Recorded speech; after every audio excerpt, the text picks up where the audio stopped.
I'm winning. I'm winning. I'm winning. I'm winning. I'm winning.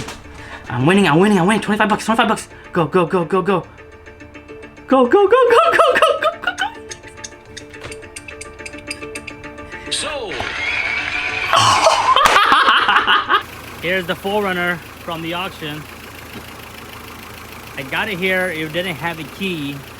You guys remember that? This is the original battery that has been sitting with this 4Runner for at least 6 months we know of. I kind of hooked up the wires to each other. They're just touching. One of my followers messaged me that if I use the 85 pickup key, it should work. So guess what I did? I took the 85 pickup key. I took out the 85 pickup key and it started right away. I think the gauge is broken, so it said that it's overheating, but I don't think that's right. I think it's just broken. But it's been starting for about the last 5 minutes. No white smoke or anything. You can see that? No white smoke. This is crazy, guys. Engine sounds just like what a 22RE should sound. No crazy ticking, nothing like that. No chain slapping. We got ourselves a super amazing deal, guys. This engine just needs some reseal, like the valve cover seals, probably oil pan seal. The oil pan is gonna have to come out because it needs to go with the other one from the 85 SAS. And we'll go ahead and delete the AC, but dude, this is freaking amazing. Now that I have confirmation that the engine is running good, I can go ahead and start tearing this motor out. Man, that's freaking awesome, guys. 1987 4Runner. How amazing is that, man? Let's see if the headlights work. Oh yeah, it works. Oh, that one's dead. That one's dead, but the corner lights work. Yo, no, what you do? How awesome is this, guys?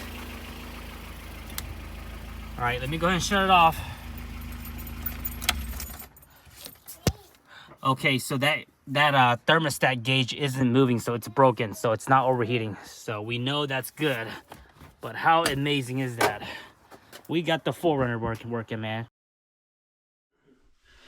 Rise and shine, everyone. It's 4 a.m. in the morning. It's the next day since we got the 4Runner. So last night when we won the 4Runner, got it to my place within 1 hour and started working on it. So I was able to get the 4Runner started, like as you guys seen the video. One of my followers told me that I can use the key out of the 85 pickup and it should work, and surprisingly it worked. So it started on the first couple cranks on the original battery. That battery, like I said, guys, it's probably been sitting for 5-7 months, and supposedly that battery started right away. I did check the alternator. The alternator is still providing 14 volts and runs good. So the only thing I've done so far is I cut the driver door off because it was hanging out and stuff like that. So had to sawzall the hinges, and then I was able to drive it out. I drove it out of the driveway and flipped it around so that the head is facing my garage. And that's pretty much it. So I'm gonna go ahead and start up the 4Runner one more time, and I'm gonna do a quick compression test. It sounds good. The engine sounds amazing. Doesn't smoke or anything like that. But I wanna do a quick compression test on all 4 cylinders. Make sure the compression is good, and then we'll go ahead and start removing it.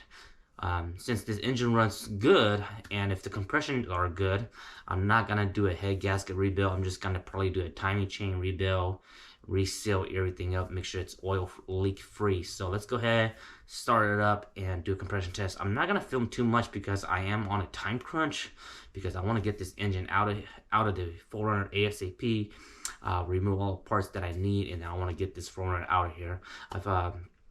After I rip out all the stuff from the 4Runner, this 4Runner is gonna go to another Toyota gearhead, and he's gonna go ahead and sell the rest of the parts rig. So it's not going to the crusher, it's still gonna go to, we call it Toyota heaven. So let's go ahead and start the day. All right, battery's all hooked up, and again, guys, this is the original battery. I didn't use a jumper box or anything like that, and it still started. I'm just shocked. I'm shocked that it started with the old battery and I'm kind of surprised it started with another different key. So let's go ahead and start it up, let it warm up for about 5-10 minutes.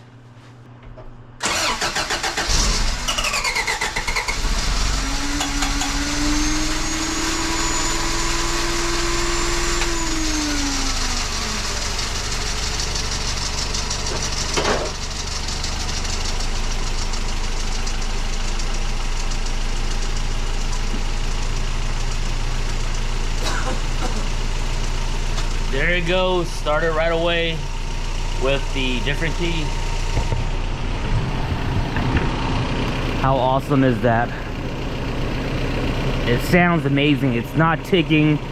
There's no timing chain slapping or anything like that. It's not burning coolant or anything like that. Just pure Toyota. I love that it's very easy to access the spark plugs.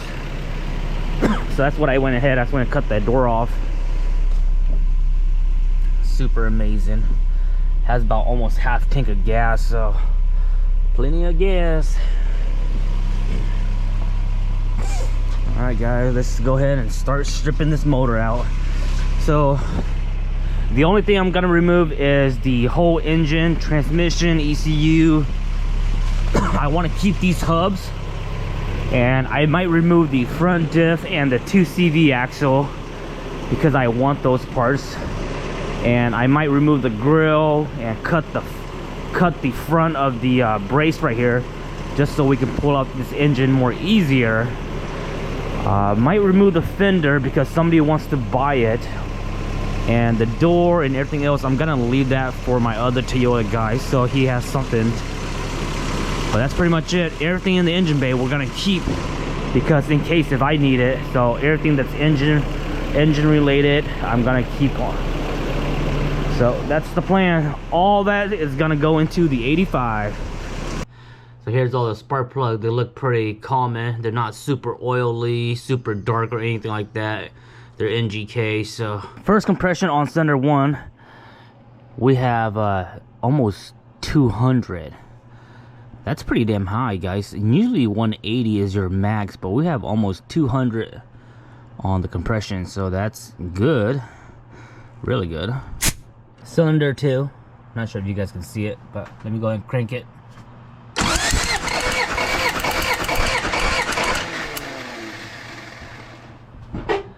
So cylinder 2, we have just about 170, 50, 60. That's good. So about 175, 155, 60, 55, 60. Yeah, we're gonna say 170. So 170 on compression 2, cylinder 2. I do have all the spark plugs removed, and I also have the igniter unplugged, so we're not actually shooting any spark through it. So cylinder 3, let's go.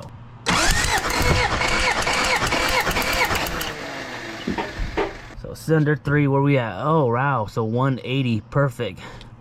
So 180 for cylinder 3, that's all within specs. I'm loving this, guys. This engine is super top notch, so no need for head gasket. All right guys, this is the last cylinder. This compression tool is from AutoZone. You can go ahead and rent them from AutoZone. I just went ahead and bought it because, you know, I do this so many times. So cylinder 4.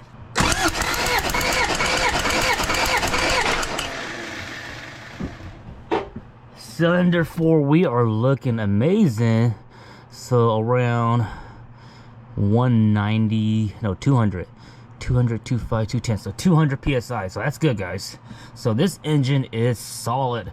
Let me go ahead and put the spark plugs back in so stuff doesn't fall into the pistons in here. So we are good to go, guys. So I'm not gonna film myself doing this because, like I said, I'm on a time crunch. I don't want to stop film. Let me go ahead and start getting this engine out first. All right guys, about 3.5 hours into this job here. Everything is ready to come out. Just got done cutting this out. Transmission, drive lines all unbolted. Engine trannies coming out as one whole piece. So I'm gonna go ahead and back up this 4Runner just a couple feet and then get the hoist set up, and we're gonna yank it out. Whew, so far pretty fun. I would say that pulling a 3.4 motor is actually much more easier and faster versus the 22RE. I think the 22RE just has a little bit more stuff you have to unbolt, undo, and stuff like that. And there's a lot of stuff that I didn't want to cut, like all the hoses and stuff like that. I wanted to keep all that just in case I needed it. But for the most part, we are good. Let's get rocking and rolling and get this motor out. Once we get this motor out, I'll go ahead and try to pull the ASIN manual hub, and I might try to pull the front diff and the CV axles. And then after that, that's pretty much all that I want. This is my first time pulling a 22RE motor, actually.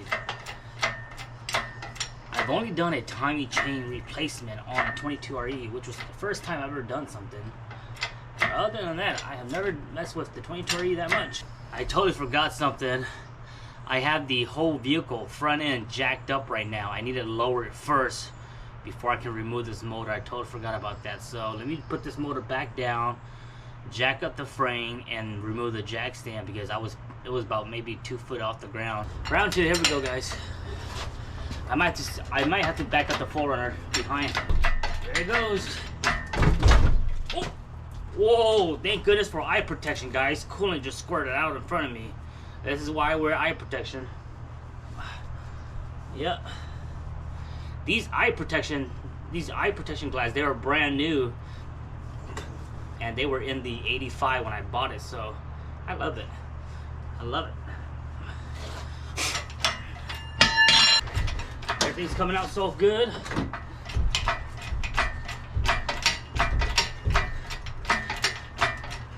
Fuel line, AC line, heater hose, sway bar, dry line, all that crap needs to come out.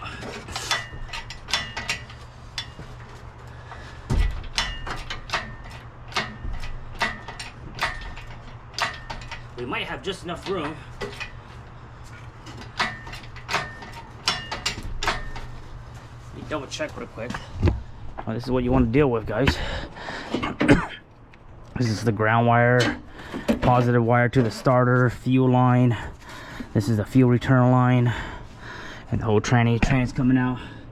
You can see right down there, the whole dry line has to come out, cross member, sway bar, all that comes out. But so this was the tag that I was telling you guys. When I was at the junkyard, I saw that right there. So whenever you see that right there is like a little thing that they put on the engines when they rebuilt it or something.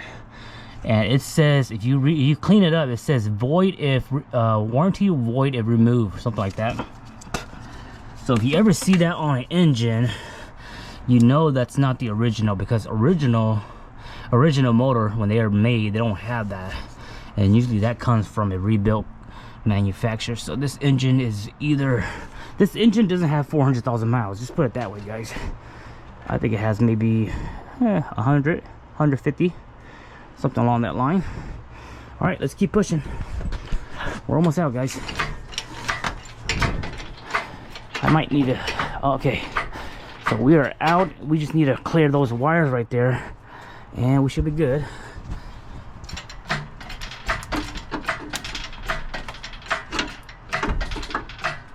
Let me go ahead and clear that real quick.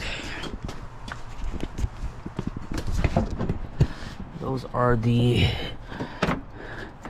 speedo cable and such like that. This one's a cable driven, and it's also a top shift T case. They're desirable for dual case, so I think they sell for a good 250, 150. There we go, baby. Come on, what's catching you? There we go. It's out now, guys. It's out. It's out right now. It just needs to be pushed back from those cord. All right, let me handle this real quick. There it is. She's out. I just gotta back up the 4Runner so I have some room up here, but there it is. There it is. She's all leaky, so I'm gonna go ahead and tear her down. There it is right there, guys. Beautiful. So you can see these freeze plugs, they look pretty new. So this engine block is definitely rebuilt.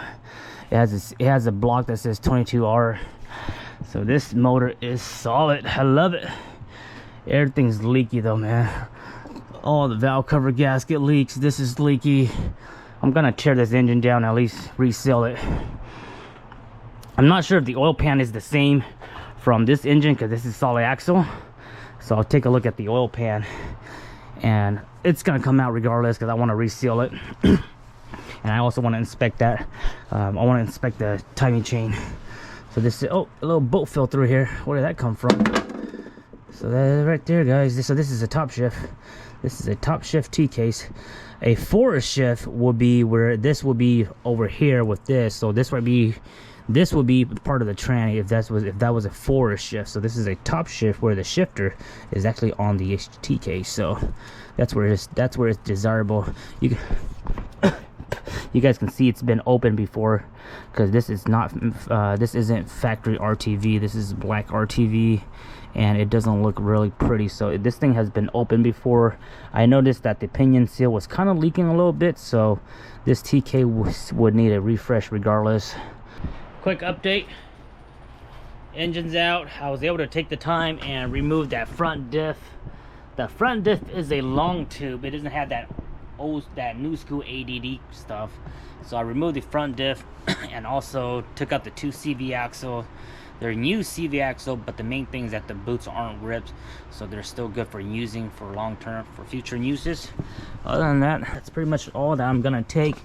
The rest of this 4Runner, it's gonna go to another Toyota buddy, and he's about maybe an hour from me, and he has the place to store all this. He has a bunch of other Toyotas, so he will be selling the rest of the parts. So if you guys need parts off of this stuff, you guys can hit him up and go through him. But this won't go to the crusher, so just so you guys know that this isn't going to waste. It's gonna go sit in a Toyota mansion, we call it, and the rest of it will be gutted from there on. So that's all I'm pulling. Not pulling anything else no more. I didn't really pull too much of the interior. Someone told me that the center console is the same one for my truck, the 85, but honestly it's kind of broken, so I'm not really gonna bother doing anything with it. These mirrors are good, visors are still good, but again, don't really need it. That piece right there, the hard top, and a bunch of other junk over here.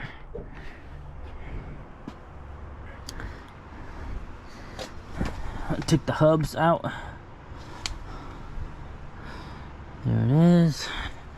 Tie rods seems to be good still, but again, I want to keep those on here so our buddy Andy can steer this truck.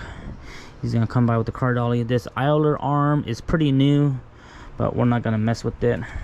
Steering box, that's all good stuff, you know, so that can be sold at a later time. Didn't pull the cruise control. I was thinking about pulling the brake booster, but we're just gonna go ahead and not pull it.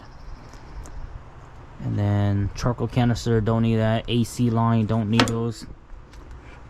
I do have the AC compressor, so if anybody needs the AC compressor for 22RE, let me know. That is available. So that's it right there, guys. That will conclude today's video. The next step is just to clean, organize, and then start tearing down the 22RE engine and reseal it, refreshen it up, and then we can go ahead and slap that onto the 85. So I'm gonna do a quick tear down, make a list of all the parts that I need, order all the parts, wait for them to come in, install them, and then drop it in. So it's gonna be maybe another week, maybe 2-3 weeks, no more than 3 weeks. So hopefully we can get this truck here running by mid-July. So hope you guys enjoy. Make sure you guys follow the Instagram NuttyNu_4x4. If you guys watch the stories, I update you guys every day on that on the story. So if you guys want to stay up to date, follow the IG. See you guys next time. Bye bye.